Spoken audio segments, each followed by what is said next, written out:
Scam locksmiths, they're just there for a paycheck. They're there Hmm. to get money, get in, get out fast. They'll go and they'll try and pick the lock, and they're kind of fake picking the lock.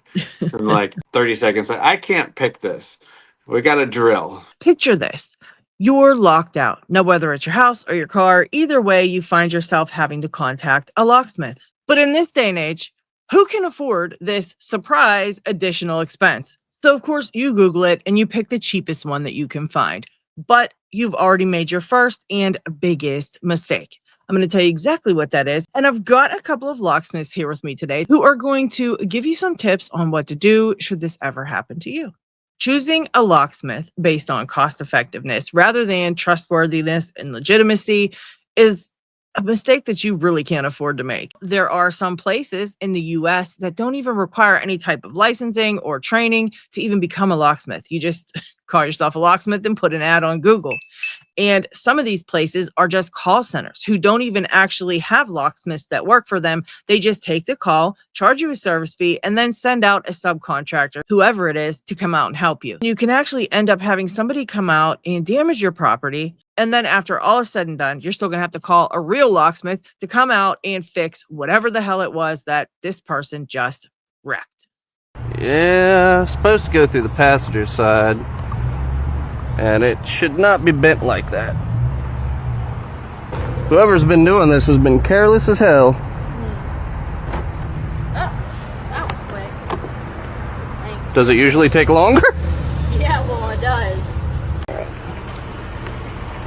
So, There we go. oh, thank you. Surprised nobody's fixed that for you.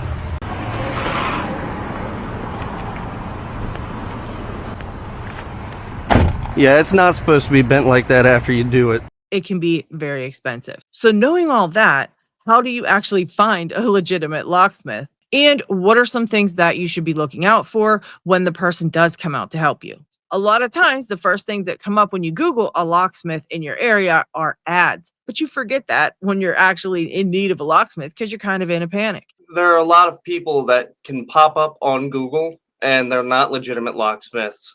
With the first place, always be leery of it unless it's somebody who pulls up on a maps as well too, like with Google, because you can pay to have your company first and foremost. Just by paying money, it can come up first on the list. It doesn't matter at that point, but you can't trust that anymore. First one's out, it's typically go 2 or 3 down and see, or poke around and see what you think about their websites. Typically what I see is people will like look up Google and it's the first thing that says sponsored. Do some diligent research on those. So yeah, these can be very costly mistakes, but you've got to do your due diligence and make sure that you're just kind of taking a few extra steps to make sure that you're not going to get ripped off. Don't forget to like. First off and foremost is any ad you look at, make sure that they have a locksmith license, and in California, contractor state license. You do need to know which state you're in if they need licensing, but most states nowadays need licensing.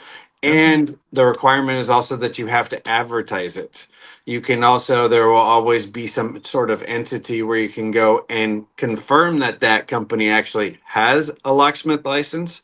For us, it's the Department of Consumer Affairs, the Bureau of Security and Investigative Services, and they have a reverse engineering. You can go and check the number or check the company name. Same thing with the CSLB for Contractor State License Board. Kendrick, what are some red flags that you see when people are calling a locksmith?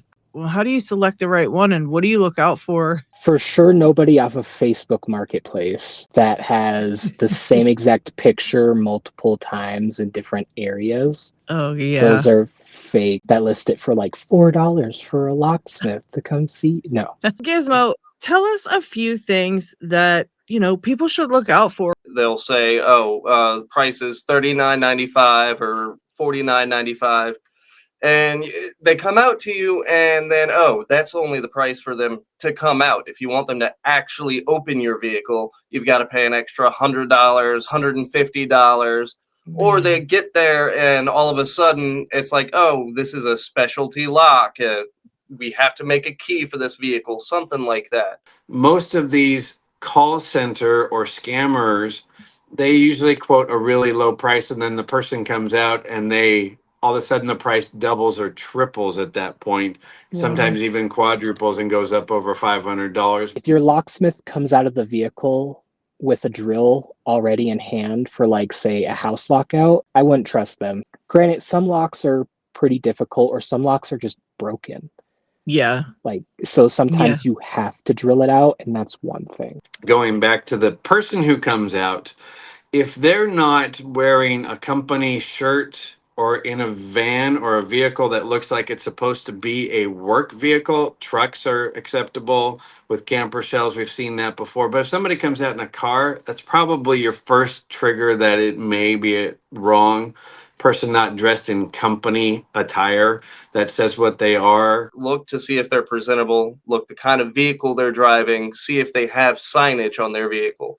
If they have vinyl wrap or some kind of magnetic sign, especially if they have a company polo, that's usually a very good sign that you're dealing with a good one.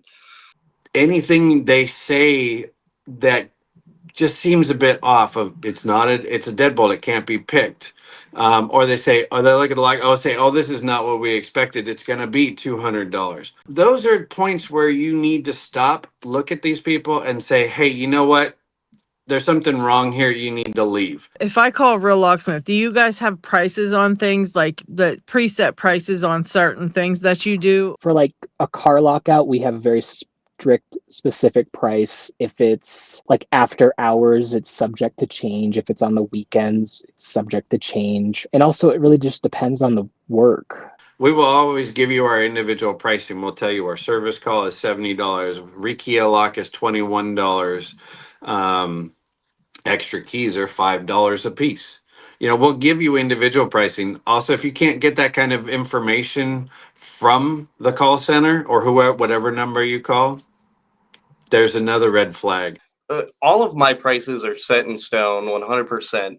I hear a lot of times that some of these scammers, that's their main go-to, is to drill out a lock. So that is the first thing they will do. Yeah, so they've gone and they've drilled out your lock, which you could just, borrow a neighbor's drill and drill your own lock out for free. So they've drilled out a lock, and now they're saying it's going to be $400 to replace a, $30 lock. In my case, I've only ever had to drill out one lock, and I actually didn't even have to drill it out. Yeah. But there was a kid locked inside the apartment. Oh, so yeah. I was like, I'm not going to sit here and try and I'm going to drill out the lock, because that's going to be easier and cheaper than replacing a broken window or the entire door frame if they wanted to kick it down. Drilling and not picking, that's typically a sign of a not professional at that point. But like I said, it's not indicative that it's not a real locksmith. I personally have a running streak of not drilling out locks. I'm the type of person that likes to fix the lock. Yeah. Like, I will spend an hour taking it apart piece by piece or replacing that one little thing to fix it. Drilling out a lock and replacing it, I usually charge the price of the lock plus $15, because it doesn't really take that much work to do so. If you're in a residence, most locks are never over $50. If somebody says that, oh, the deadbolt costs $200, no.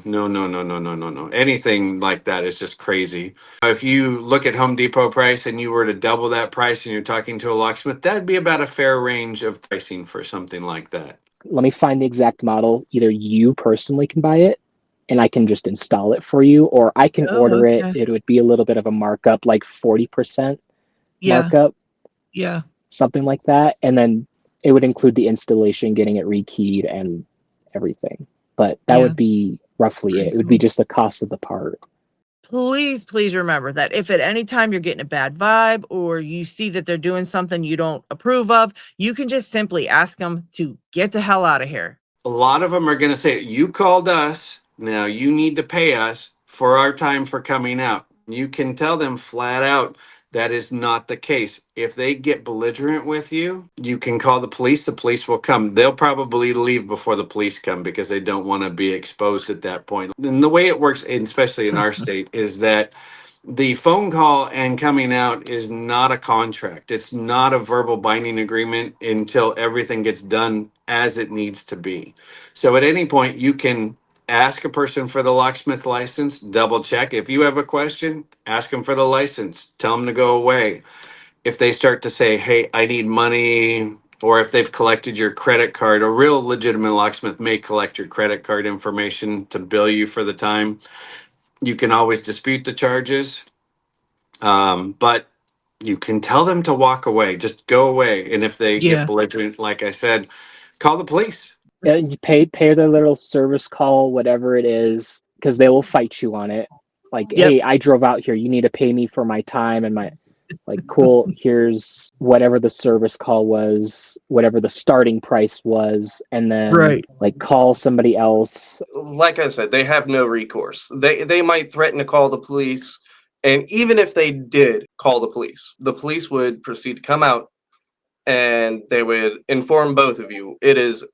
I'm not a lawyer or anything, but chances are they're going to inform you it's a civil matter. If the police do get called, whether it's by you or by them, nothing negative is going to happen to you in any way for trying to make sure that you're not getting scammed. That's going to be the moment that they leave. Yeah. Because they're not legit. If they've done something, you may need to pay them something, but it's not full price at that point. It's like a service call, get them to leave. You have the upper hand at that point. We are required by our state and anybody who has a license to show it and share it with our clients to make them feel comfortable Right. that we're legitimate. I'll also leave a link in the description of this video. It's a website that you can go to check for legitimate locksmiths in your area. Bookmark it in your phone in case you ever have to use it. Familiarize yourself with any local locksmiths before it happens. You have the upper hand. You're the one who called. You are not the one who needs to be intimidated because you hold all the cards. Thank you so much to all the locksmiths who stopped by here today to give us all these tips and red flags to look out for. Just remember, guys, that not everybody that can pick a lock can call themselves a locksmith. All right. I myself like to pick locks. In fact, check out this video of me picking a lock right here, and I'll see you guys on the next one. Subscribe.